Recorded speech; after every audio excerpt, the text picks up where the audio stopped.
adversity is himself a man of honor, holding his chin high and willing to admit to mistakes made and move from there. Mr. Hurst, I ask of you, do Grandpa proud and give us this account that I think we all should have. Thank you.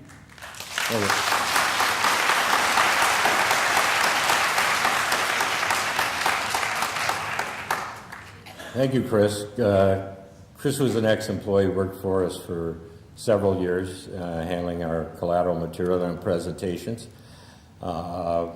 Actually, I thought you were still in Canada. I didn't know you were back here, Chris. With regards to sales in Canada or in Asia, we're approximately $60 million were brought in through sales revenues. There were a significant amount of dollars that had to go towards startup costs, and there was a significant amount of dollars never came back to Canada because commissions were paid over here, overheads were paid, administrative costs. I think it numbers in around the 30-35% range of every dollar stayed over here. That's fine. That's a cost. There were money that came back to Canada. I am doing up, I've asked our financial group to do up a full accounting by all 12 of those lots, how much revenues we brought in, how much was spent on each of those projects, and we will send that to Edwin, our country manager here, and he can then disperse it amongst the interested parties that want to analyze it and go from there. I can tell you, first of all, I'm not an accountant. I don't handle that. BDO is the auditors. They audit this company. They publish the statements. They're very detailed on everything that Edgeworth does and all the liabilities and when they went on and mortgages and whatnot. I can tell you the $60 million in sales revenues, the company actually put $70 million, 10 more million of their own money into those 12 properties than was collected in sales revenues. And that's what the numbers will show from the auditors that Vaughn is putting together. I'd be happy to have Vaughn send over. Vaughn was supposed to be here. He's the chief financial officer of the company. He handles that end of it. He had an operation, and the doctor wouldn't let him fly for 6 weeks, unfortunately. So I'd be happy to take these requests back to him and ask him for that type of information to be sent to the Singapore office so it can be distributed to those that request that information.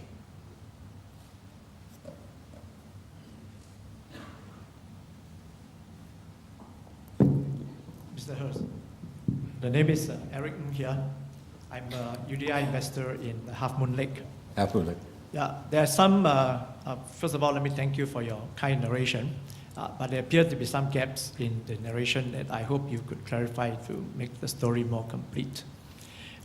It was mentioned that you raised about $70 million from this part of the world, or sorry, 60 million, and you paid 70 million for the 12 pieces of land.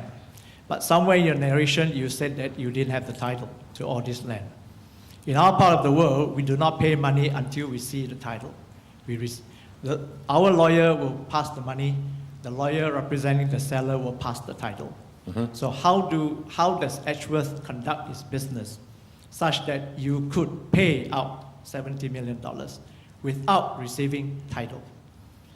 If one stretches the argument, one could say that it could be gross incompetence on the part of management. That's my first point. The second point is that in your narration, you mentioned that some investors offered to sell back the property to you, and you had offered them a refund. I'm hearing this for the first time tonight. I asked the people sitting beside me, and no one have heard of the fact that there was an offer of a refund to anyone. Hope you can explain that too. Thank you. Okay, just while the refund is close to my mind, the refund request came from our country manager in Malaysia and in Singapore. and they said they had certain individuals requesting a refund. And I told them as long as they felt it was a justifiable reason and it was within the standards or limits, that with what funds we had to go and issue those refunds.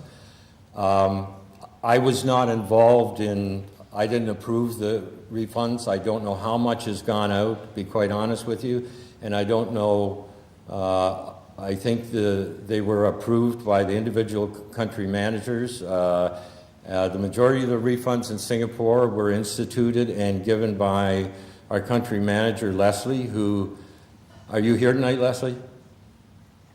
Leslie's up in the back corner, just stood up.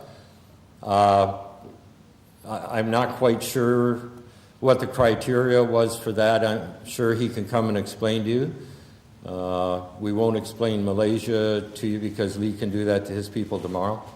Sorry, Leslie, please. Hi, Don. Hi, Leslie. My name is Leslie. I was the former country manager. On the refund policy, how we justified it with management was simply this. If the insurance policy, which we had stated in our marketing collateral, was not to fulfill its purpose, then the company had to undertake that. Because that is what we stated in our brochures, in our sales presentations, and if that was not to be true, then we would have breached our contract. This was way back earlier, before all the baggage came down on us. So that was approved, and the country managers came up with this policy where if 90 days you gave us an instruction for refund, we would honor it. All this came to a grinding halt when the letter dated the 27th of June this year was sent out, where it stated that all refunds, whether pending or approved, are cancelled and suspended. Thank you, Leslie. I hope that clears it up with regards to the refunds. No? If you are asking why you were not informed of that decision, it's simply this. The management had always told us that we were working towards the exit, and they knew that if we were to make an open invitation for refunds when the company was viable and working towards the exit payouts, it would prematurely impact the company. So the management decision was made that only parties that came forward and wanted the refund after our explanation to them that Half Moon Lake was on track, the 3 exits were on track, which is what we have in email from the management, in the newsletters going out to everybody. That was the decision that was made. Okay, thank you, Leslie. I assume then there was a similar criteria in Malaysia, but we won't get into that. I think the second part of your question was the formula that we used. I'm sorry, ma'am, I just wanted to answer his first question. With regards to how we purchase land, we had to go out and source land in advance because we can't sell land that we don't own. So we go out and source land in Alberta. And we don't source land just before we sell it. We also have land sitting in the bank, more or less, so that when the project is done, there's no lag, it can go to the next. So before we do that, we have to pay real estate fees, legal fees, significant deposits on the land, and then put a mortgage on the property in order that we can close on the land. So Edgeworth has their name on the land, even though there's a mortgage on it, and has title to the land, and then the product can be sold over in Asia. So that's the sequence of events that has to happen and how it was supposed to happen. With regards to why we thought the formula was so good, and I'll give a very simple example. Walton, for example, and when you bought a Walton product, you were given a title and the exit was presented to you at an appropriate time when I think the land appreciated to a value where they had an offer on it, and then it would be voted on, and basically if 51% voted to take that offer, then they would, the majority had to go by that 51%. I'm simplifying it for you. On our project, we said what we wanted to do is add value to the land. So when we bought, let me take 1 acre as an example. When we bought 1 acre for $10,000 of raw land, we wanted to spend money on that raw land over a 5-year period. There's 25 distinct steps you have to take in Alberta to get the land zoned from raw agricultural land to residential zoned property. It's a municipal process, it's a legal process, you have to have engineers, consultants. That's what we spent money on in various degrees on all the lands to try to get them to where that 1 acre, instead of being raw land that we paid $10,000 for, that is zoned now to have 5 homes on it. It's a residential lot. Just by attaining that zoning in Alberta, the value of the land being zoned now for residential development goes up from $10,000 an acre to $70,000 an acre. Just by spending all that money to put it in a position where you can then build on it or service the lot. At that time, we bring Canadian investors in and say, look, we have a zoned acre of land that is owned by UDI investors. We have a lot program. The lot program we sell to them is that we're going to put services on that lot, and we're going to sell you that lot at a wholesale price. And when it's finished, we will give you title to the lot, and you can do what you want with it. Hold it as an investment, sell it to a developer or builder, or you can build on it yourself. We're out of the game. You have your service lot. A service lot, that same lot or acre that's sold for $10,000, being serviced and sold to a builder or developer is now worth $140,000 to $150,000 a lot.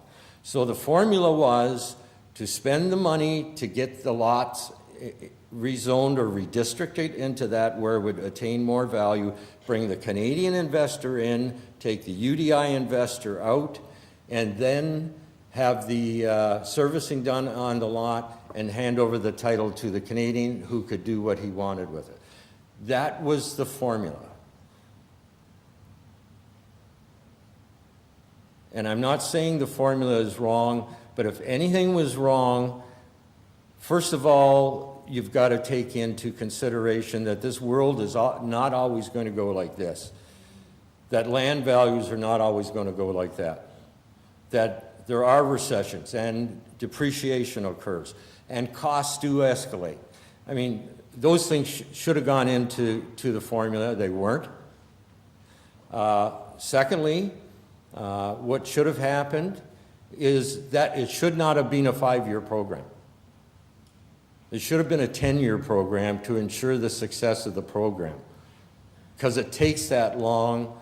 It takes longer than 4 or 5 years to get the zoning in, then remarket the land, and then to take the UDI investor out. So it probably should have been a 10-year program, not a 5-year program. If it was a 10-year program, I wouldn't be sitting here standing in front of you today.